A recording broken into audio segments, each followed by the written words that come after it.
साईं बाबा के मंदिर का 23वां स्थापना दिवस के अवसर पर निकाली गई शोभा यात्रा।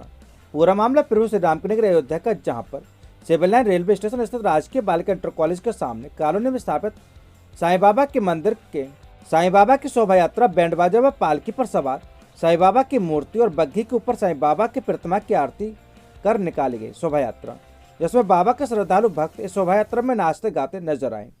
वहीं संदीप गुप्ता श्रद्धालु ने बताया कि साईं बाबा के मंदिर का 23वां स्थापना दिवस मंदिर में मनाया जा रहा है। इस स्थापना दिवस के अवसर पर हर वर्ष की तरह इस वर्ष में साईं बाबा की शोभा यात्रा निकाली गई, जो सिविल लाइन रेलवे स्टेशन से निकाली है और रिकाबगंज चौक से होते हुए पुनः साईं मंदिर पर वापस आएगी। उसके बाद बाबा का भजन होगा, महाआरती की जाएगी, उसके बाद भंडारे का आयोजन किया जाएगा। हर साल बहुत उत्साह के साथ स्थापना दिवस मनाया जाता है। इस वर्ष भी हम सब लोग बहुत धूमधाम से मंदिर का स्थापना दिवस मना रहे हैं।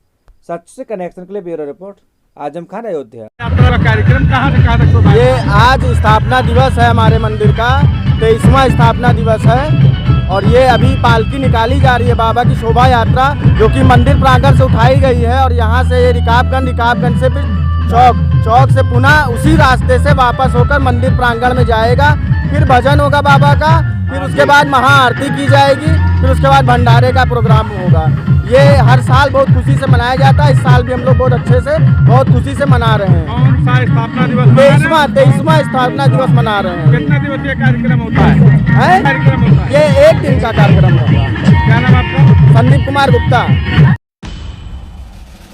कांग्रेस कार्यालय कमला नेहरू भवन पर सपा और कांग्रेस के नेताओं व कार्यकर्ताओं की बैठक हुई। पूरा मामला प्रभु श्री रामनगर अयोध्या का, जहां पर कांग्रेस पार्टी के कार्यालय कमला नेहरू भवन पर सपा और कांग्रेस के नेताओं व कार्यकर्ताओं की बैठक हुई। इंडी गठबंधन के फैजाबाद लोकसभा के प्रत्याशी अवधेश प्रसाद के समर्थन में बैठक हुई। एनडीए को हराने के लिए रणनीति बनाई गई। इस बैठक में कांग्रेस के पूर्व प्रदेश अध्यक्ष डॉक्टर निर्मल खत्री ने कहा कि गठबंधन के प्रत्याशी अवधेश प्रसाद किसी परिचय के मोहताज नहीं है। लगातार कई वर्ष से जनपद के किसी न किसी विधानसभा चुनाव जीतकर विधानसभा पहुंचे हैं और कई बार मंत्री भी रहे हैं। जिस व्यक्ति को कई बार विधानसभा में प्रतिनिधित्व करने का मौका मिला हो, तो जाहिर सी बात है कि उस व्यक्ति में ऐसी न ऐसी खूबी है जिसको जनता ने विधानसभा में चुनकर भेजा है। एनडीए गठबंधन भाजपा सरकार को उखाड़कर फेंक देगा।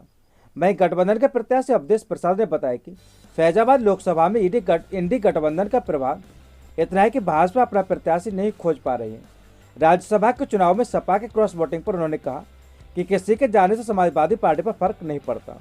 अखिलेश यादव को सीबीआई के नोटिस पर बोले अवधेश प्रसाद कहा कि जब चुनाव आता है तो इस तरह के नोटिस आते हैं। चुनाव आते ही विपक्ष के नेताओं पर सीबीआई ईडी का नोटिस आता रहता है। भाजपा सरकार विपक्ष को डराने का काम कर रही है। विपक्ष डरने वाली नहीं है। अखिलेश यादव को जो नोटिस आया है वो साक्ष्य देने के लिए आया है, गवाही के लिए आया है, उनका किसी मामले में नाम नहीं है। Bureau report, Azam Khan, Ayodhya.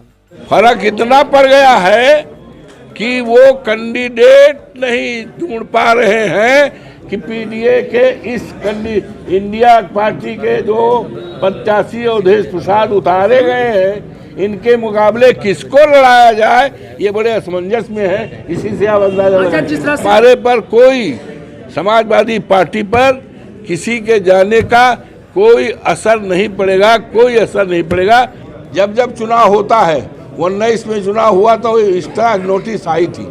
आज 24 का चुनाव है। इस चुनाव में आप देख रहे हैं विपक्ष पार्टी के तमाम नेताओं पर किसी को नोटिस, किसी को सम्मत, केवल ये चुनाव के लिए है, डरवाने धमकाने के लिए। और माननीय अखिलेश जी को जो बुलाया गया है वो एक साक्ष्य देने के लिए, गवाही के लिए आया है। उनका कहीं किसी में उसमें नाम नहीं है।